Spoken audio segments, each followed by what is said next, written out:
How's it going, guys? Thanks for tuning in to another episode of the Phil Talk Sports Podcast. It's been 9 days, but it does not get any less fun to say that the Philadelphia Eagles are Super Bowl 59 champions. I'm here with PR 52. Soon will have to be renamed PR 5259, but we'll talk about that later. You would be forgiven to not know that we actually have talked about the Super Bowl already. We kind of did an impromptu live stream, maybe an hour after the game. And if you didn't see it yet, which is fine because we're doing this version too.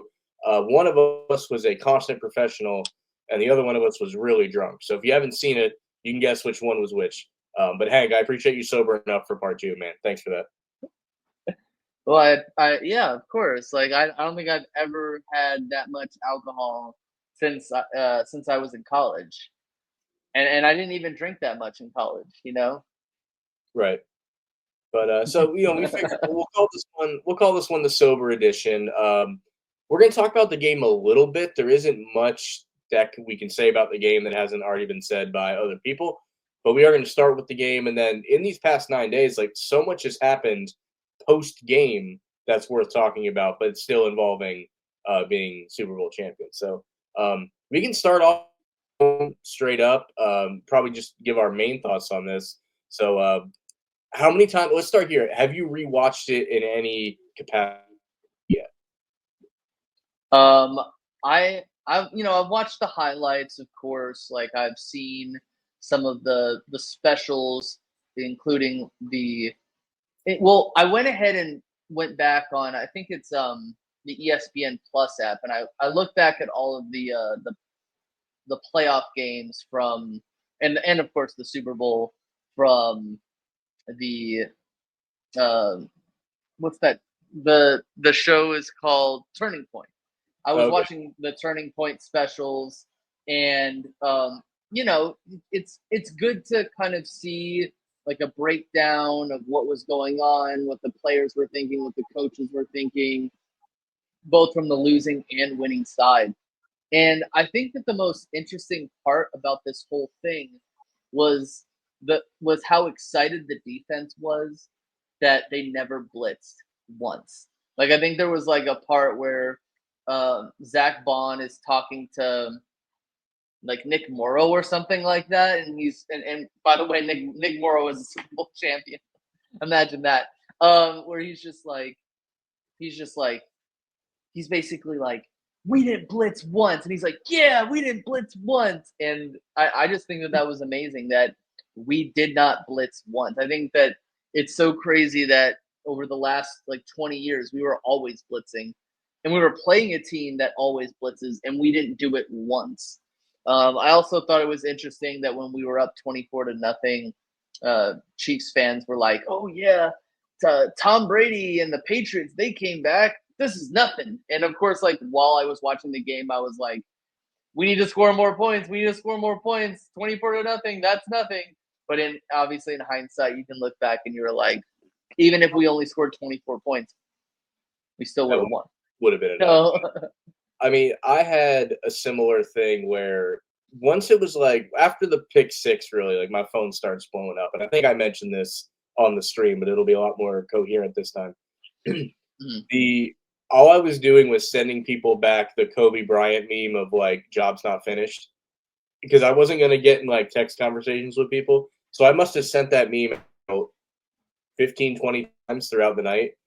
Because even like in the third quarter, people were like, "All right, you can be happy now," and I sent it to the same people twice or three times. So we had a similar mindset, and I guess it's the same thing, the mic'd up version. That's what that's what I'm used to calling it, but I think it is called Turning Point.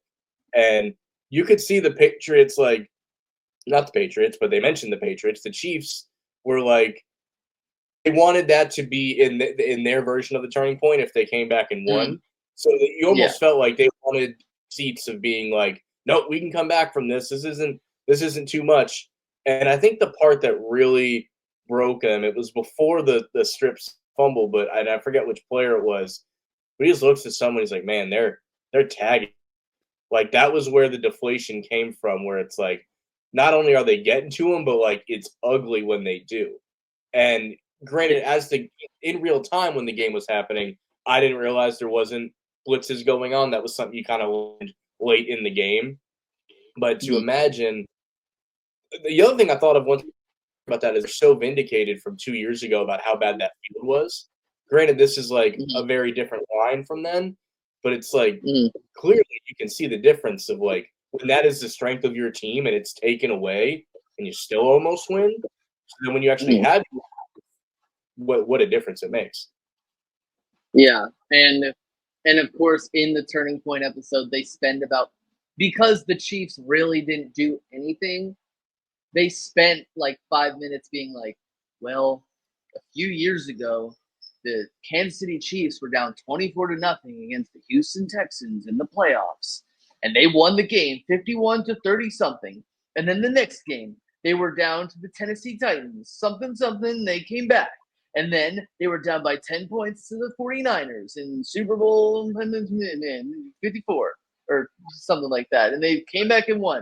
And they were down by 10 points to the Eagles, and they came back and won. And they were down again, 49ers, 10 points, and they won. And it's like, you spent 5 minutes doing that, and it was completely meaningless.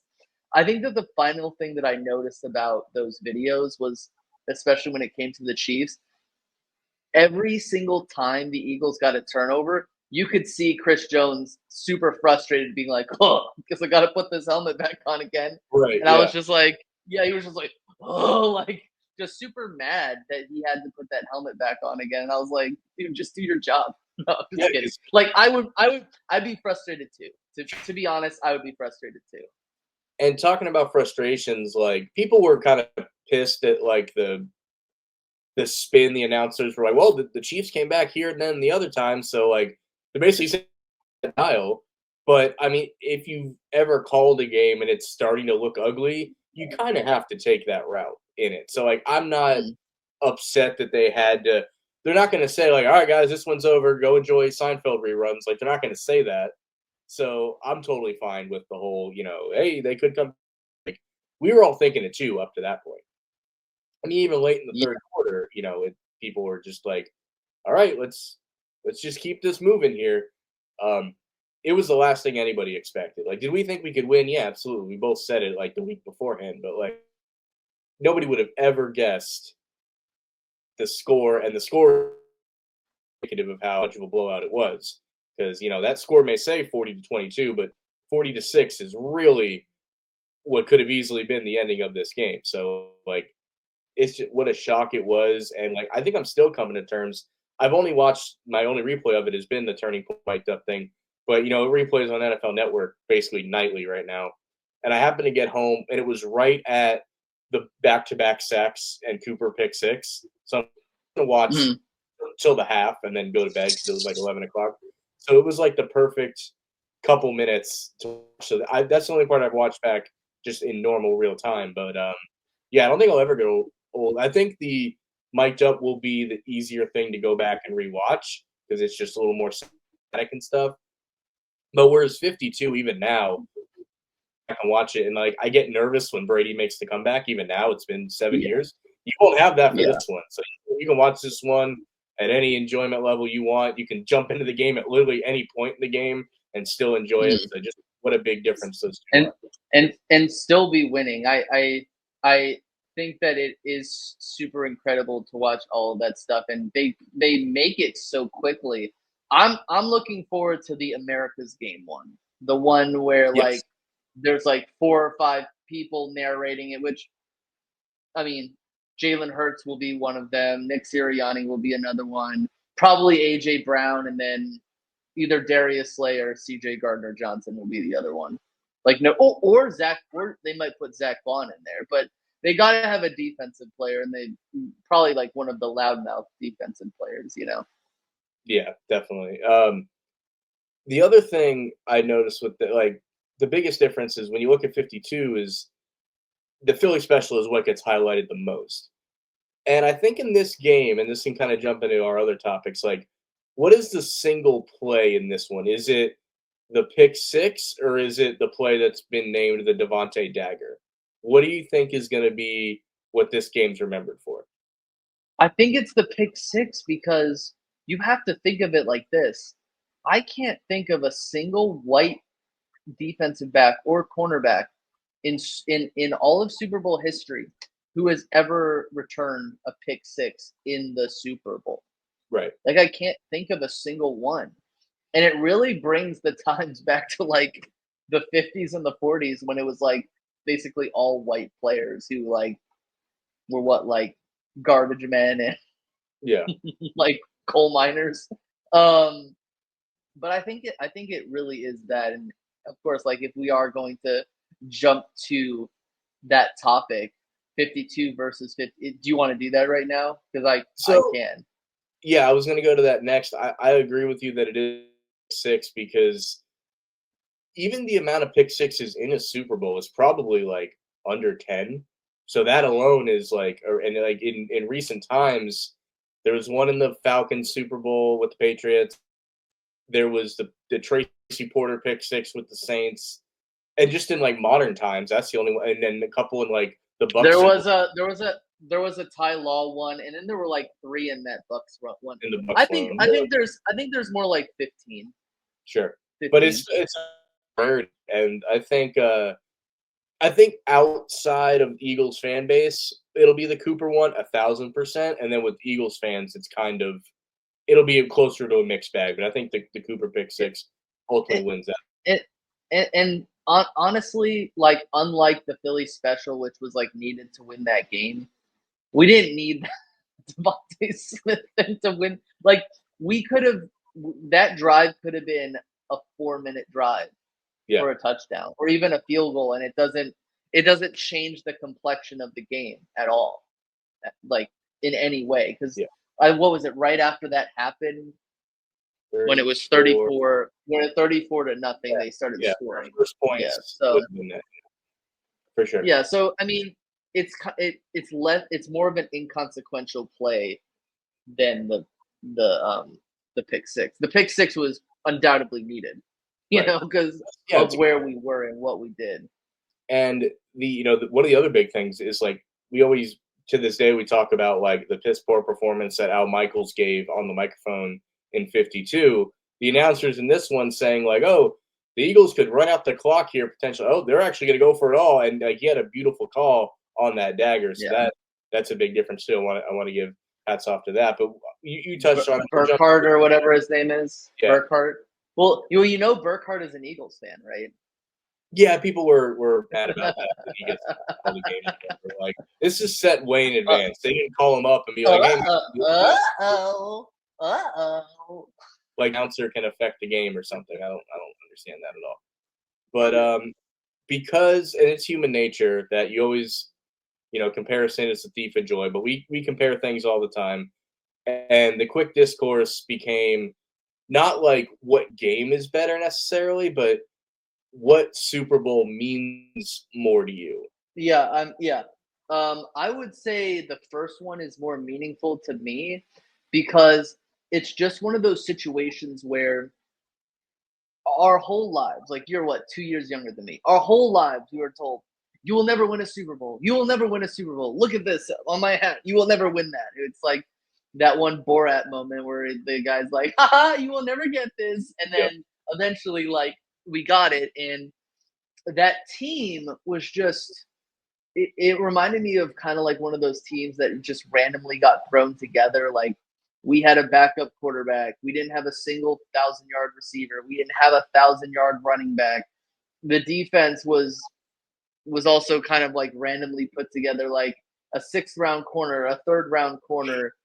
Really, like the only good players on the team were like members of the defensive line and Malcolm Jenkins. On the defense, at least, like it was just it's a cluster that was like put together, and they just happened to be the best team in the NFL that year. Which, like, somehow everyone else, like Drew Brees and all the good Aaron Rodgers, just took themselves out to lunch. So I feel like that team, it's meaningful to me more because, of course, like Nick Foles is my favorite quarterback of all time, right? But like, when it comes to just dominating teams, like of course when Nick Rice, Charger Dude 95 puts together every franchise's greatest team, like he's gonna have to put this Eagles team in there and replace it with the 2017 team because, well, the 2017 team like was a pretty good team. Like they weren't that good, and they didn't really have as tough of a road to the Super Bowl. And I think that when it comes down to it, like this game really just hit harder because going into the Super Bowl, we were still underdogs, but like I was expecting, we're gonna have it's gonna be the team that has the ball on the last drive. That's the team that's gonna win. Like just like the last one, or the last two. With Patrick Mahomes and with the Eagles with Nick Foles. I was like thinking in my head like Patrick Mahomes is gonna throw this ball deep, and like the ball is gonna fall to the ground, and the cornerbacks are gonna look at each other and be like, "We just won the Super Bowl," like the first one. And I was just like, this one, it's like, wow, we're winning 34-0 with 2 minutes left to go in the third quarter. It's like, it just didn't like, I was already starting to process that we were going to be Super Bowl, 2-time Super Bowl champions with like 10 minutes left to go in the game. And I was just like, waiting for the shirt and the hat to appear on the Fanatics website to buy it. Like everybody laughed. Everyone's like, "Congratulations, you won!" And there's 10 minutes left to go in the game. Yeah. Well, in the first one, I would like when Brady fumbled the ball, the bar's going crazy. I'm like, no, not yet. We're only winning by 5 points right now. And then obviously, what happened happened. I mean, I'll compare the two like this. When the Hail Mary from Brady and hit the ground, like I bawled like a baby for a couple minutes. But in this one, since like basically from the pick six on, I was just in shock that whole night. So like the emotions did not hit in the same way. I think the same emotions were there. I was just in a fog, just like can't believe this is happening. I had to put my phone on airplane mode because I was getting all the texts, and it's like I cannot believe thing. And to the point where Mahomes is throwing these garbage touchdowns. And new rule, by the way: any points scored in the Super Bowl after the other team has been doused in Gatorade do not count. All right, they might count, but they don't count. New rule implemented effective immediately. So realistically, it's been and so this is I'm gonna talk here, and his thoughts on this were like nothing short of poetic, but 52 was a dream for us and 59 was a nightmare for them. And that's like the biggest difference, I would say. That the other one, I think in the other one, the rest of the league was legitimately happy for us. When in normal years, one team is happy and 31 teams are pissed, and that's more like what this is. So the first one just felt like a fairy tale, whereas this one left no doubt. So I think over time, this one will feel better. You never forget your first, but I think overall, you might have to lean towards this one. But here's my other question, and this is I have to throw this out here too. If you can go back, you can turn back time, as the song says. Would you rather have 57? Because if we get 57, we don't get 59 because we wouldn't sign Barkley. We would have just tried to keep the team together. So chances are we don't get 59. Would you? So basically, what I'm asking you, would you rather Barkley and some of these young guys have their ring, or would you rather Jason Kelce have his second? Is really what the question will boil down to. Would you rather have 157 or had things the way they are? Might be a little too soon to that question, but I think it's a good debate.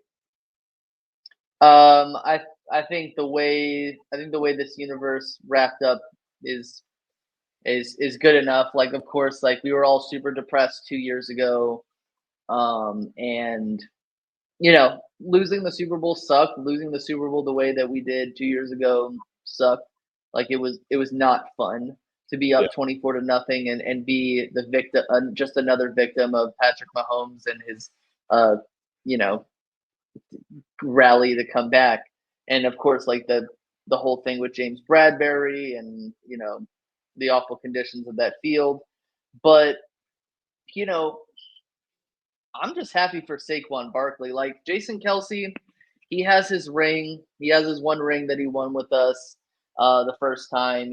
I think that well, Cox, Fletch, and Jason, they don't get to win that second ring. It's a really is a feel good story for Saquon Barkley because if you remember, week 18 of the season when everyone was like, Saquon Barkley's got to get the record because you probably aren't going to win the Super Bowl. And Right. I was one of those people who was like, well, the game doesn't matter, number one. Number two, like, sure, like there's a theory that says that if you don't try in that last week, you might not do as well the next week. But I was like, Saquon Barkley had a great season and he had a great play. Like no one performed in the NFL in the playoffs in those three playoff games better than Saquon Barkley did. Like Absolutely. not a single soul on any other team was as great as Saquon Barkley was. Now, is it a shame that he couldn't replicate that performance in the Super Bowl? Yeah, I mean that does suck, but I mean at the same time, it's like, would you rather have a great game in the Super Bowl and lose, much like Jalen Hurts did last time, Yeah. or would you rather win the Super Bowl? Would you rather win the MVP, or would you rather win the Super Bowl? Because you never know what could have happened in that Week 18 game if all the starters in Saquon plays. Maybe we don't even. Maybe we do win the Super Bowl, but maybe we don't. Like the record didn't matter as much as the Super Bowl mattered. Of course. Didn't. And would it have been great if he got that regular season rushing record? Sure, but guess what? He got the season record by making it all the way to the Super Bowl and getting 2,500 plus yards. And Mhm. I do want to squash, and not that you were spinning this narrative, but you would kind of danced around it and other people. The general, if you had to wrap up the Super Bowl in one sentence, it was the Chiefs went through hell and creation to stop Saquon Barkley, opened up everybody else for Jalen Hurts to pick them Mhm. apart, and the defense played amazing. That you could wrap up it just like that. But the Mhm. narrative that other people are spinning that they successfully bottled up Barkley, we need to stop pretending he didn't have just under 100 yards of total. He had Okay. 3 or 4 runs for first downs. He had the giant catch that he's not known for, big catches like that. Like he played any other running back's version of a good game. You know what I mean? Granted, that's not Barkley level, but I remember sitting here saying, like, if he gets 80 yards and a touchdown and everybody eats, we can still win this. I was off by like Mhm. 20 yards, and obviously he didn't score the touchdown. But maybe if like Yeah.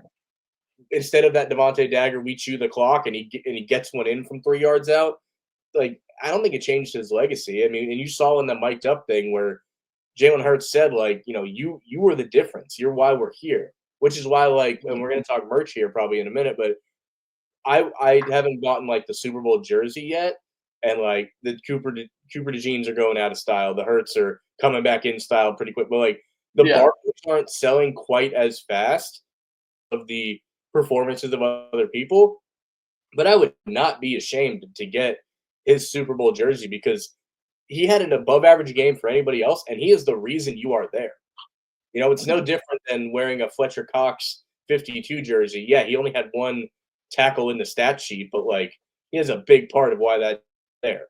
So, I just never want the narrative to be like, well, they successfully stopped. No, they successfully slowed down Barkley, but that was still enough to make everyone else eat. So like he still played as good as you really could have hoped for.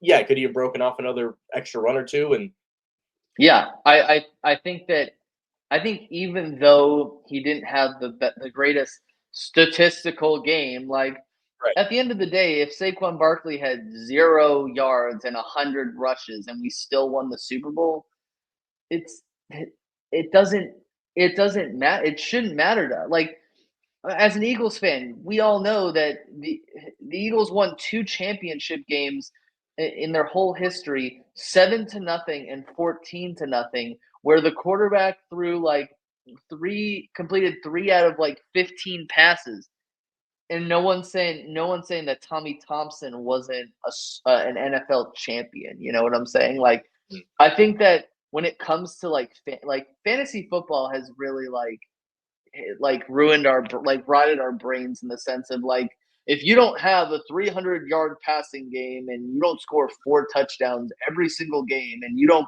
have 100 rushing yards and 3 touchdowns, then you're just a failure player. You know what I'm saying? So it's just, I feel like it's just one of those situations where this does not ruin his legacy, and I truly think that he is one of the reasons why the Eagles are there in the first place. All right, we had to take a small break because internet is not always awesome, but we should be good now. No more breakups and stuff, so we're gonna just continue the conversation here. We were just getting done with the Saquon Barkley situation of yeah, when someone has 97 yards of total offense, you contained him, you didn't stop him, all right. And when everyone else did what they did, he was perfectly, and he could have, and we've seen other running backs and other playmakers do this when they're not having their way like they are used to doing. They try to do too much, and maybe they fumble, maybe they get behind the sticks. None of that happened. So just one more time before we move on, I think he played the perfect spot in this game that he could have. Could he have broken a run or two? Sure, but I don't want to hear anyone say that Barkley wasn't effective in this game because it's simply not true. I think that there's a Giants fan somewhere who's like, Saquon Barkley didn't do anything in the Super Bowl. I knew he sucked. You know? Oh, there's. We'll talk about it later, but some of the narratives that have been spun in this game as mental gymnastics that Evel Knievel couldn't make the leaps that some of these people are making. But I mean, most of you guys in your media was already saying that he sucked and he was going to get injured by week 3, and none of that happened. So, I mean, there was a point in time this offseason where Giants fans were like, Mario Manningham is a better Giant than Saquon Barkley. I'm like on what planet? I mean, did he Mario accomplish Manningham more? is known for catching one pass in the Super Bowl. Yeah. But and this actually could lead into something else I wanted to talk about later, but we need to, as a narrative, as a people, as a human football collective community, need to understand the difference of a better player and a more successful player. Is Mario Manningham a more successful New York Giant? Sure. Is he a better football player? Absolutely not. And both can be true. So Saquon Barkley is probably a top 1 or 2 running back in Giants history, and Mario Manningham probably doesn't even make Nick Rice's DSFL all great team roster for the Giants, Yeah, I mean, who would you put in front of him, the Tiki Barbers, the Ahmad Bradshaw type running backs? You need Tiki Barber, what's his name, Morris or something like that. There's a guy whose last name was Morris. Otis Anderson, maybe back in the day, yeah, maybe. But I mean, no matter how you want to spin it, like you said, there's a difference between someone being better and someone being, more successful. Trent Dilfer has a ring and Dan Marino doesn't. That doesn't mean he's better. He was more successful in Super Bowls.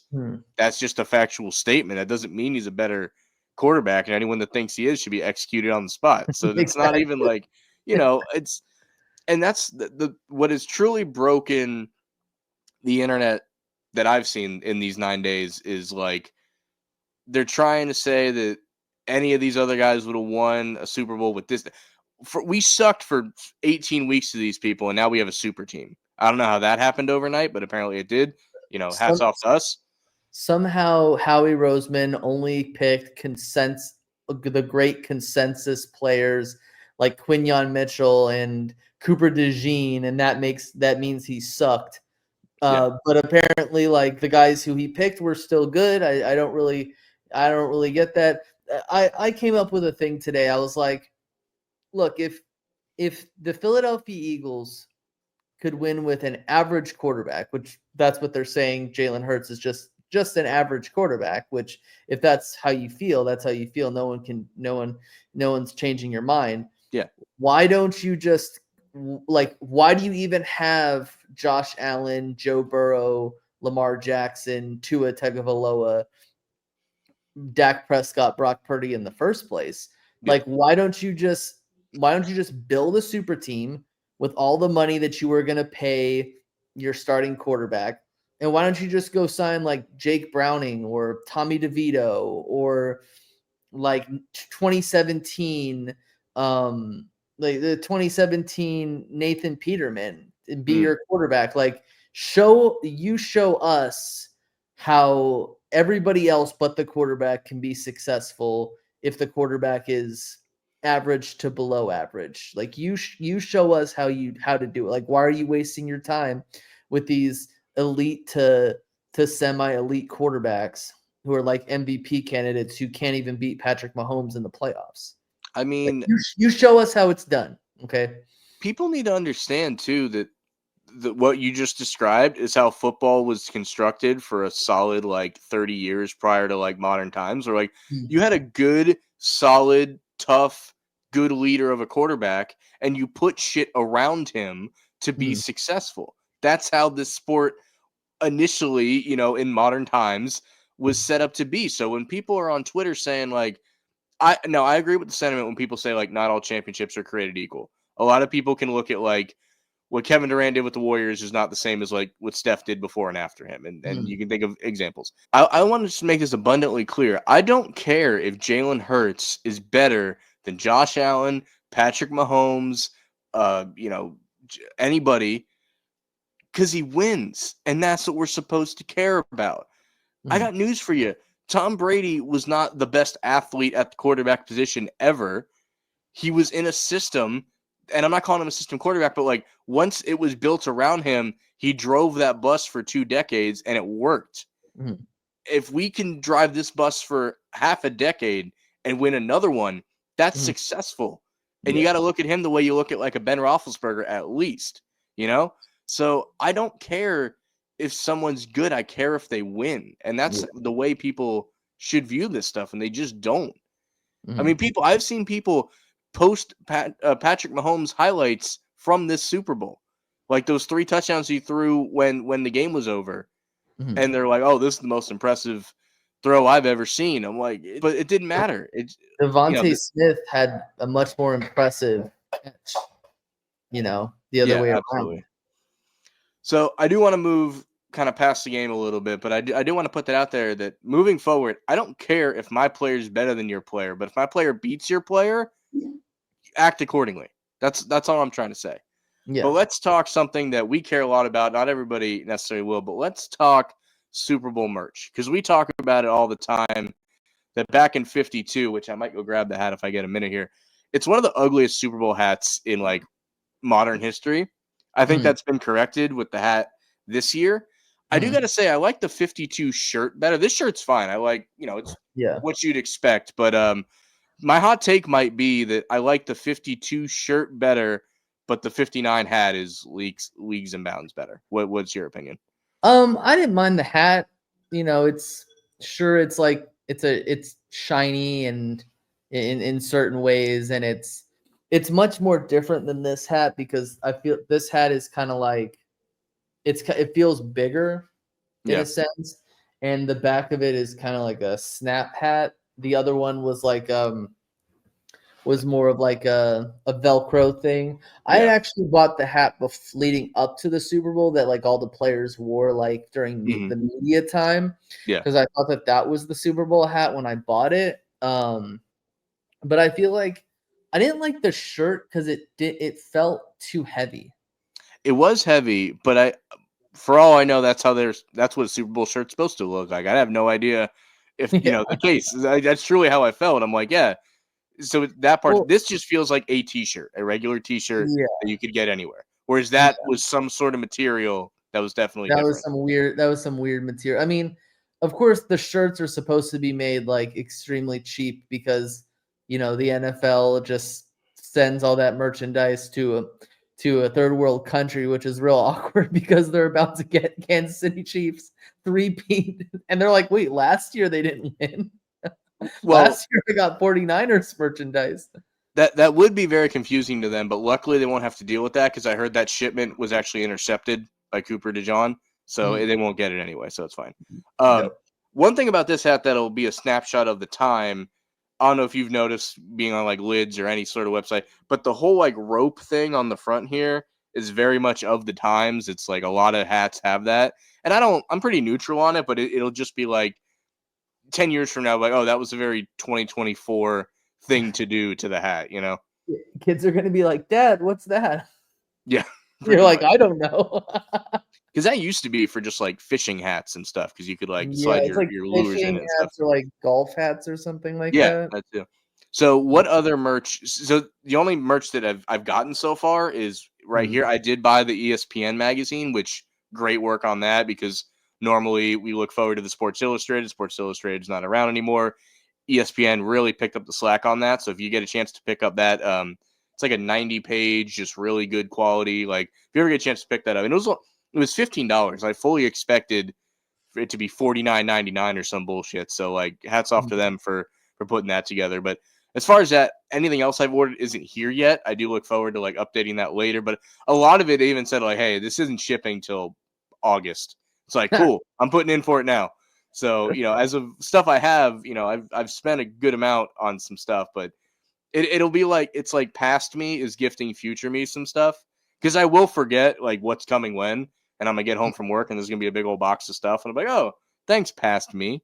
But what else have you purchased, or is it just these two This has been it. It's one of those things where last time I got the hat and the two hats and the t-shirt. I have a lot of Eagles hats, and it's a collection that continues to grow. And Kelly kind of looks at it and she's just like, "You don't wear I mean, you don't I wear have this?" the. If you ever seen that thing you can hang behind your door that you can like stuff all Yeah. your hats, I have one of No, those. no. I have so many hats. I have a place to put it. It's just she's a very practical person. Like she's very practical in the sense of like, if I don't wear this, I don't need it. But Yeah, I'm I the think same. championship stuff it might be a little bit Oh different. yeah, definitely. And like I am more likely, like if I could only get one, I am much more likely to buy the hat of an occasion than a shirt, because Mhm. shirts just always go by the wayside. I think it's a little easier to preserve a Yeah. hat.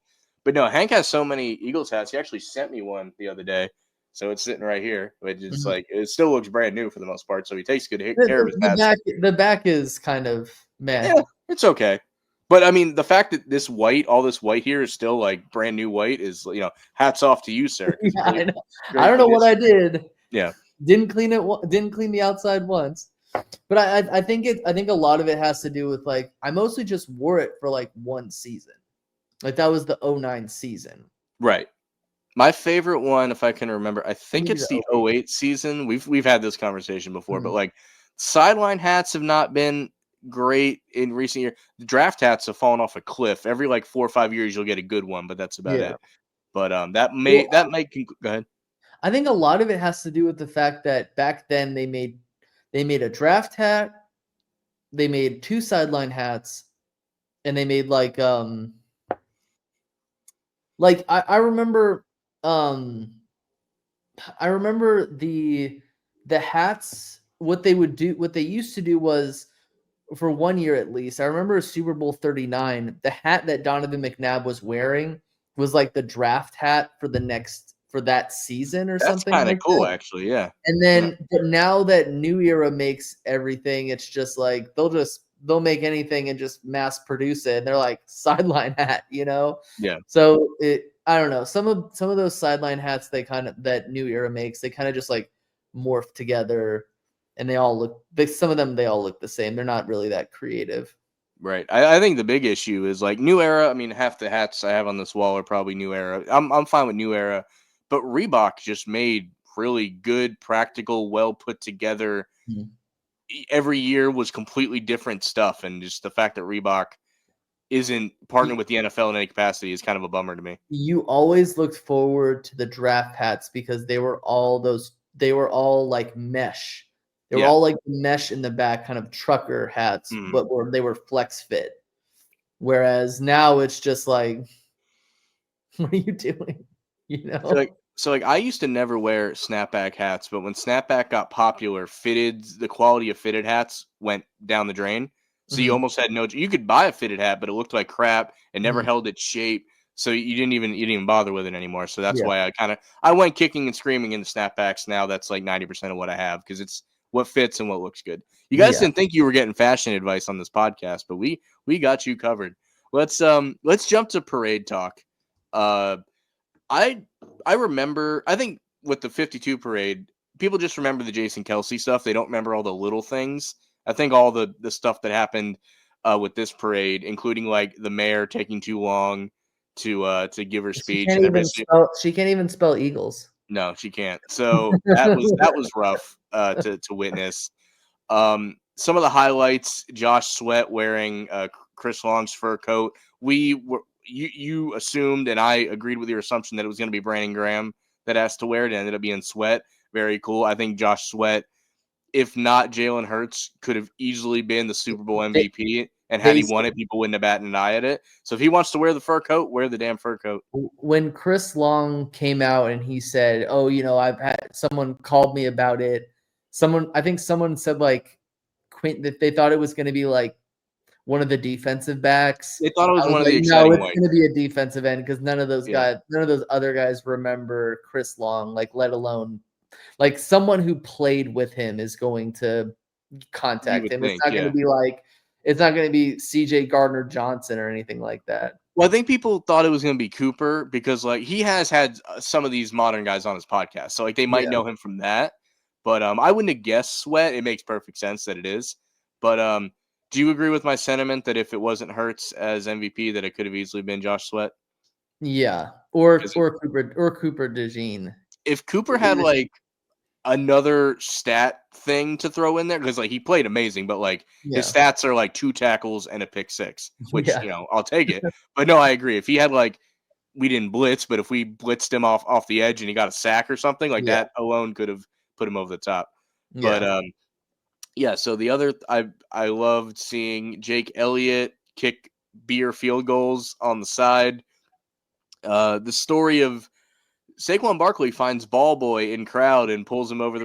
That was not a ball. That was a ball man. All right, that was a full grown man that he just pulled over like a toddler, like a little kid. That was awesome. I'm thinking some of the other. Didn't Jordan Mailata pick up a child and carry them out into the parade? Yeah, something like that. So I will say And the speeches were a little less like because again we think of the Mummer suit, we think of Jason Kelsey. I think my favorite.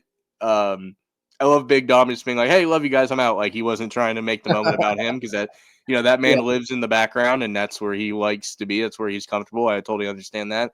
I really enjoyed Jordan Mailata just like singing "We Are the Champions." Yeah. And like that to me was actually what I think I'm going to remember the most as far as just actual speeches and watching it live. Them trying to blur out and apologize every time somebody cussed. I'm like, you should have known what you were getting into. You should have put up, as somebody who worked in production, you should have put up a graphic at the beginning of the live stream.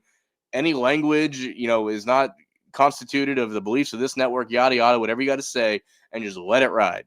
Because the Eagles had to upload those speeches uncut onto their YouTube channel because of how that all went down. I mean, So, you just had to understand the guys who were up there. I mean, AJ Brown and CJ Gardner Johnson, they're going to curse. Like it's just what they do.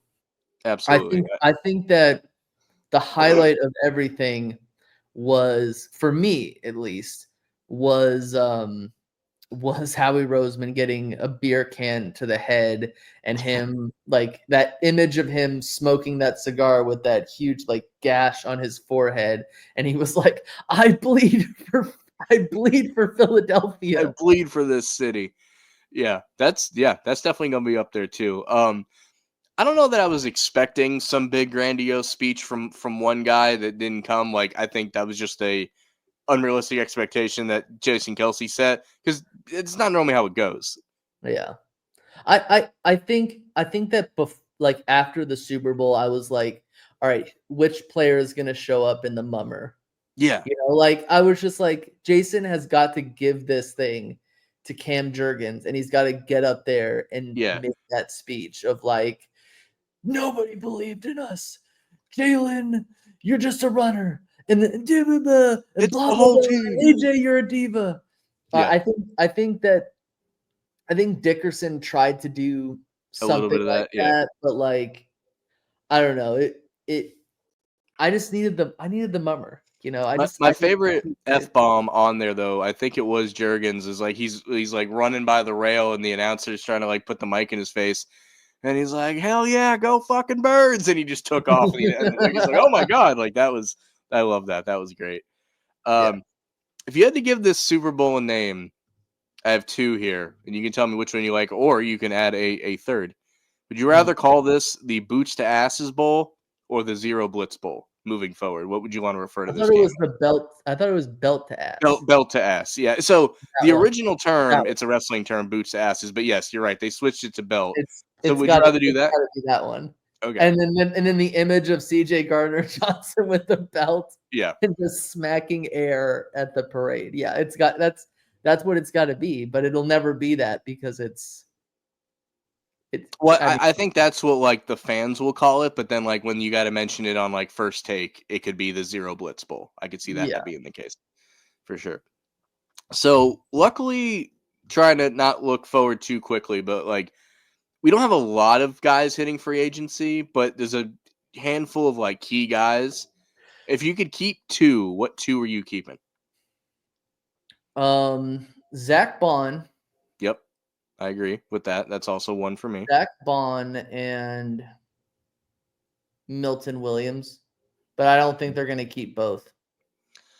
I think Bond's way more important. I would love to have Milton Williams back. I think his success this year is a little easier to duplicate with someone else. Not saying it's easy, but it's easier.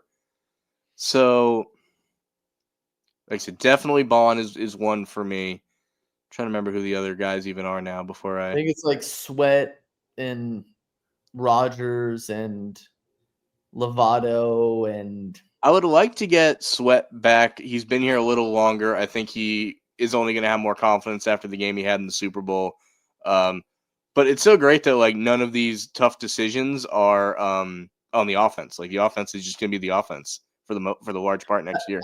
I think that the way it is, like you have to retain Bond Yes, just purely because of the season that he had. and he became the captain of the He's defense. guy that you bring back because I'm sick and tired of this team not valuing their linebackers as much. Right. And the fact of the matter is, we don't know when Nakobe Dean is going to come back or if he's going to come back fully. Yeah. So we need the team needs to bring him back. And the thing that is kind of worrying to me is the fact that they never gave him a contract. They never gave him anything. Yeah.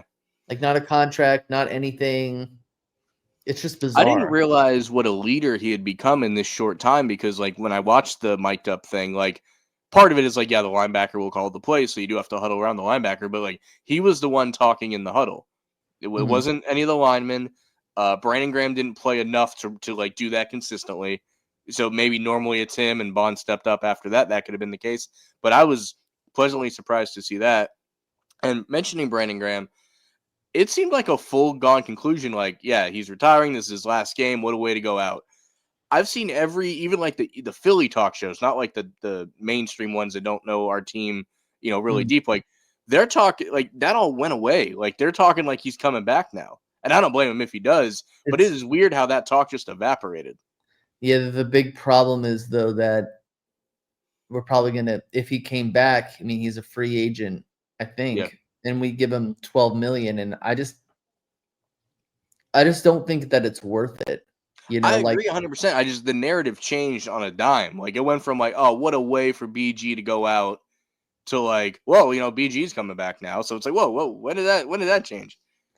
Yeah. I think that it's much more important to. I'd rather have Sweat back and Bond back than have Graham back. And then there's been these talks about like Darius Slay wants to play one more year. He would rather be in Philly, but he's already said, I understand if it doesn't happen that way. The stories I've heard of him is like they basically want to make him a player coach. Like, yes, we are going to sign you and you're going to have a uniform, but like you are here to coach the DBs more. Kind of the way Bradbury did this I year.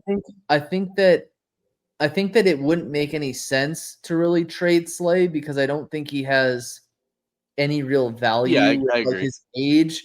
So it's probably better off just letting him play out I think he has this year on his contract, and that's the final year he has. I think Yeah. that's just something that you need to do. Mhm. Yeah, I think we'll do right by him, and like I said, it'll come down to like he's essentially going to be a player coach, and And I'm okay with that. and here's like my mentality moving forward. Like a lot of Eagles fans are talking about dynasty this, and we're gonna win the next Super Bowl. The way the last go around, I was fully in belief that the Eagles were gonna win one or two more Super Bowls in like the next few years. Yeah, This time I'm of the mindset of let's just stay relevant yeah, for a few and get years hot and at the right time. then build it up. You Yeah, know, like the narrative's got to be different because like love you, Doug, but his this is a new normal and nothing above the repeat and all that stuff. Like it didn't work out, so like don't put that pressure. The pressure's going to be there. It's baked into the sauce of next year anyway. But like you said, it stay relevant mhm. and get hot at the right times. You're And now that team.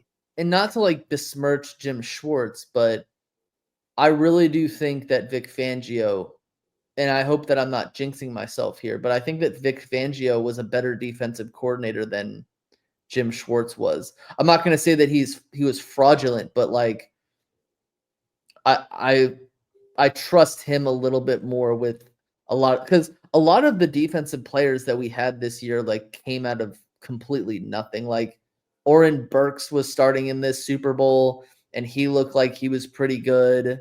Yeah, So, you know, outside of the fact that in a few close games, Vic Fangio kind of like you know choked on his spit a little bit, like with the fact that we allowed a few touchdowns in the last few seconds of games, like the Washington game and the Buccaneers game. But outside of that, like he really does deserve a lot of credit for the Super Bowl. And I would it be great if they won the Super Bowl next year? Of course that would be great. Like the goal is to win every year. But like if they go 11-6 and win a playoff game, I don't think that that's gonna be like the worst thing in the world. I mean, there's people that are gonna freak out, but yeah, I'm not breaking my TV over that. Like, you really got to look at it, from Um, a positive perspective. To bring up Vic again, though, like he is one of those guys nowadays that like he's a long career defensive coordinator, and he got his opportunity as a head coach, had some good spots, but overall, not great. So he's at the point where it's like, no, you know what? I'm a damn good defensive coordinator, mhm. and I have the perfect defense to coach. So this, like, I could see him ending his career in Philly in like Yeah, 3 to 4 years, and yeah, I I think mean, that's incredible to have and that with the stability on that side of the ball. and the funny thing is we were all worried about Kellen Moore. Is his head gonna be in the game? Because we had PTSD about last time Yeah, Jonathan Ganondorf is his new name, Jonathan Ganondorf, decided, I'm just gonna break the rules and interview with the Cardinals before the Super Bowl is over, and I'm just gonna stay here no matter what. Um, I'm glad that Kellen Moore did it right. And, with the parity around the league, he's going to take coaches from Philadelphia. And, yeah, that's just how things work. Like, again, like, I don't expect you to succeed at all, but hey, that's your issue. Like, yeah. If you do, the like, new hats coach off. of the Yeah, Saints. I think that they're going to be more of a project than you think that they are. I could be wrong, but, you know, that's just how like the reason why the Patriots and the Chiefs had been able to stay together and be so good for so long was because there was very little change in the coaching staffs. Literally every time the Eagles go to the Super Bowl, we lose our I mean coordinator. that's You're gonna the lose nature of the game, coaches though. when you're Any yeah. team that wins a Super Bowl or even goes to them, they get picked here and there. Like Yeah, it's gonna happen almost always. yeah. Sometimes but again with like the Patriots, they were winning multiple Super Bowls with Charlie Weiss and uh who was the I forget, I always forget who the defensive coordinator's name was. Patricia. right? No, not Patricia. The African American guy in like the early. He coached the Browns, and he was like an interim coach for the Chiefs and the Texans or something like that. I don't know. I kind of blocked that I era of forget his Patriots out of my name. mind. But like they weren't poached until the third Super Bowl against the Right. Eagles. But it's something that I expect to happen to the Eagles every time. And so that's you the other mentioned thing. Kellen Moore doing it the right way. When we were talking about it leading up to it, because it was like, oh, it's happening, and then the talks kind of cooled off, and like, no, it's happening. They're gonna announce it today, and then it cools off. I legitimately think, even more so now, that was like, yeah, like we're probably getting this done, but I got a fucking game to worry about, and I Yeah. truly think that's why it took so long to get the deal done. And like you said, that's the No, they proper way can't. to They handle that. can't make a deal until the Super Bowl's over. Right, but like even the story of like expected to sign, that those talks would happen and then they'd cool off again. Well, And yeah, then, because he wants to get rid of Derek Carr. And that probably, was yeah, I like don't a blame big him. point of contention with their like general manager and ownership or something like that. Mhm. So But before we do our real closing thoughts, I didn't want to save this to the very end because it's not a fun topic, but I feel like it needs to be discussed. Out of all the positives that have come out of this 9 days, the biggest negative I think I've seen is like the treatment of Jason Kelsey lately. Frankly, has been gross to me, and I just want to make that our opinions made on that. I don't think I had zero issue. If I could have negative issue with something that somebody said, it's how I feel about Jason. Like, and I don't think people are giving it like he's mad that we beat his brother. No, he's not. He's mad or upset within himself that his brother, take us out of it, that his brother basically like shit the bed in a Super Bowl that in their brains he could have had. I think if this game comes down to the wire and Travis Kelce has a typical Travis Kelce game and they lose to us by 8, I don't think Jason feels the way he feels right now. So I totally have no issue. I don't have a brother, I have a sister, but like that bond that they have to reach the highest level together, and now that he's done, he focuses even more on what his brother's doing. They have the podcast and all that. I have no issue with it. He was at the parade. People were like, "Oh, he's just hanging out." He wasn't trying to make it about himself. He's not wearing an Eagles shirt. He wasn't trying to make it about him. He was just trying to be there for the people that he cared about. Yeah. So I just want to put out any negative. It's like that movie Holes. That's the amount of slander from Jason Kelsey I will take 0 because it's just not warranted and it's gross, and cut it out. So I just want to throw that out there. You can give if you have any thoughts. Yeah, I mean, I didn't know that Jason Kelsey was even playing in the Super Bowl. So, this wasn't his game. That's Right. what people need to understand. He's not on the team. He's not a part of the organization. He's essentially a member of the media.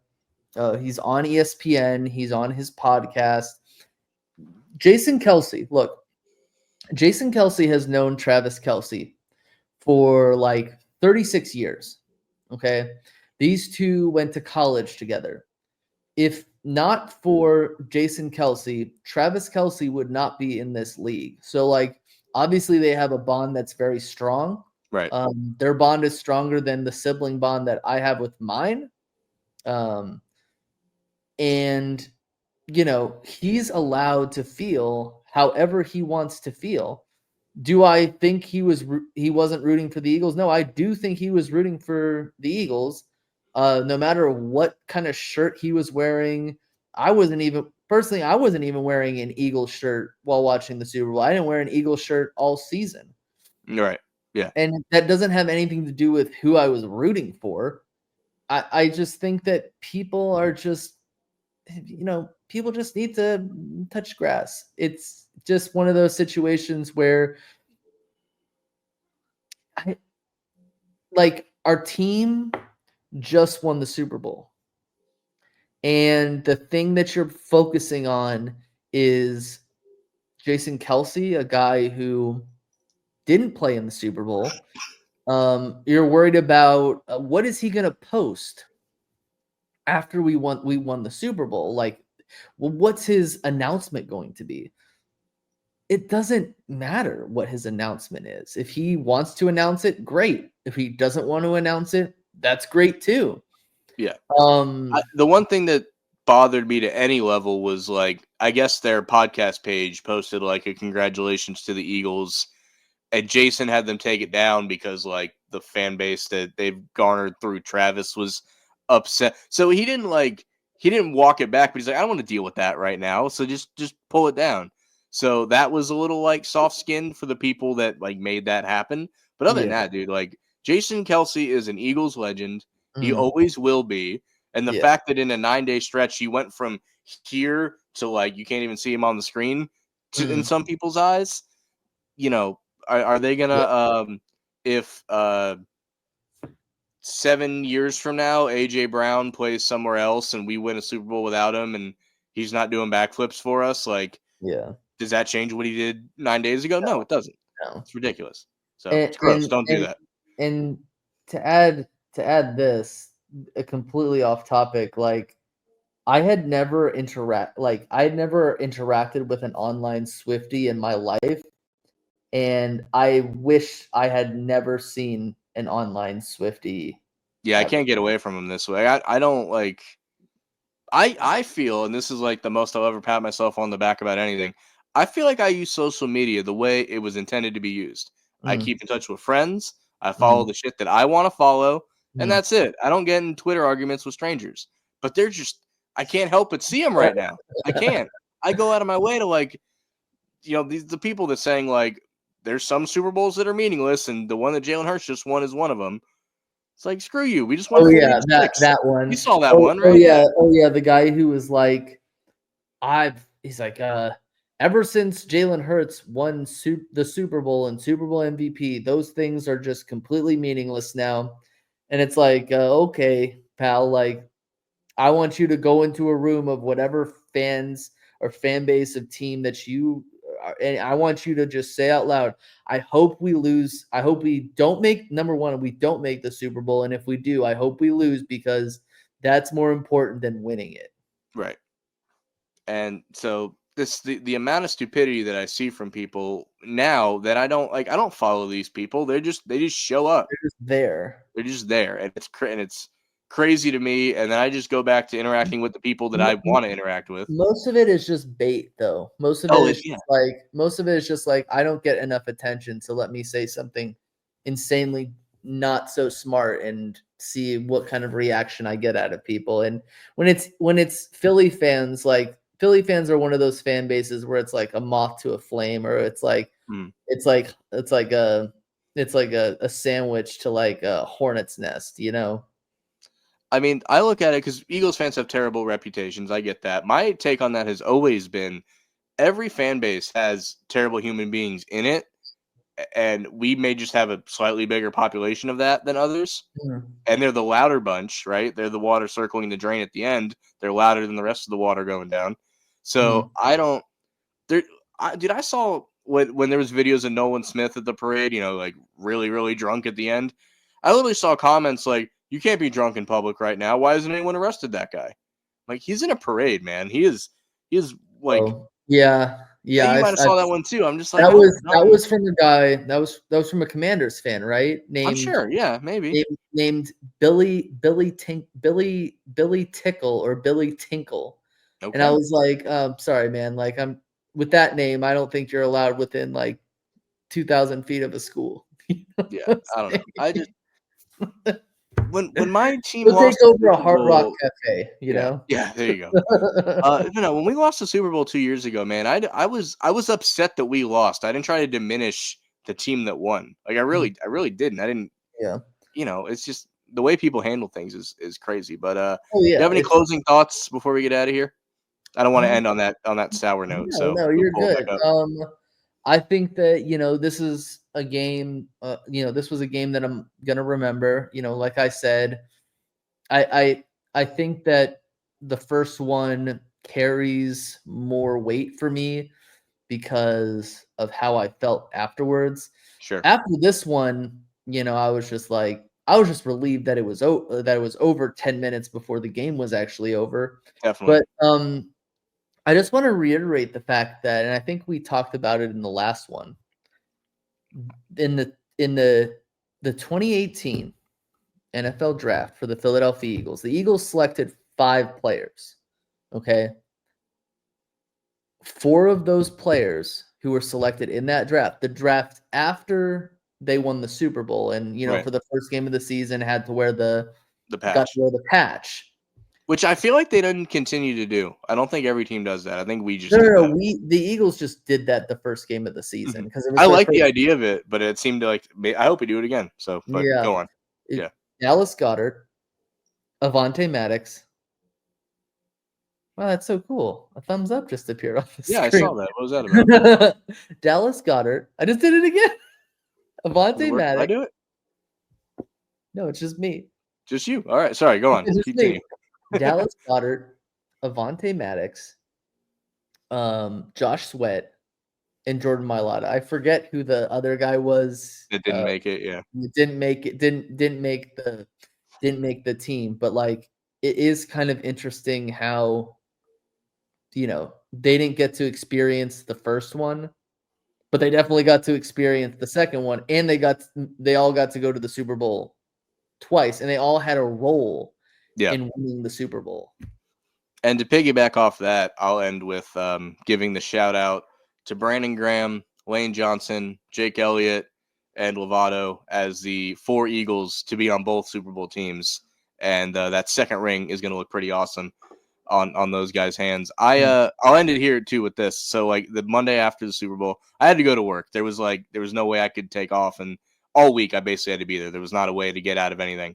So Monday I wore the Eagles jersey because no one was going to tell me otherwise. And then I wore my Eagles polo later in the week. And one of my coworkers who I've become pretty good friends with was like, it's awesome that happened and everything, but like football's over now. What are you going to do? And I turned, I looked at him, I said, well, spring training starts on Saturday. Yeah, right. So go Phils. You should have said something along the lines of, "I'll do what I want."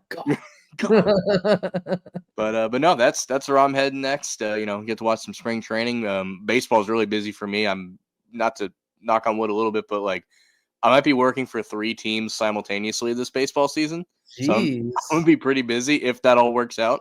So we'll see how that goes. But want to appreciate you guys for tuning in to this sober edition of the Super Bowl 59 recap. Sorry about the internet issues in the first half. I'm glad it kind of evened out here in the end. Tune in the next week or so. We pushed the timeline back a little bit next week or so. Hank and I will be reviewing The Longest Yard to finish off our Adam Sandler trifecta, and then we might do some other ones here in the summer.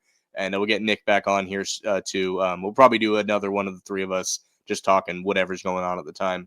Yeah. But until then, Hank, thanks again. Appreciate it. Look forward to you adding the 59 to your YouTube name so you can be PR5259. Looking forward to that. And thanks, everyone.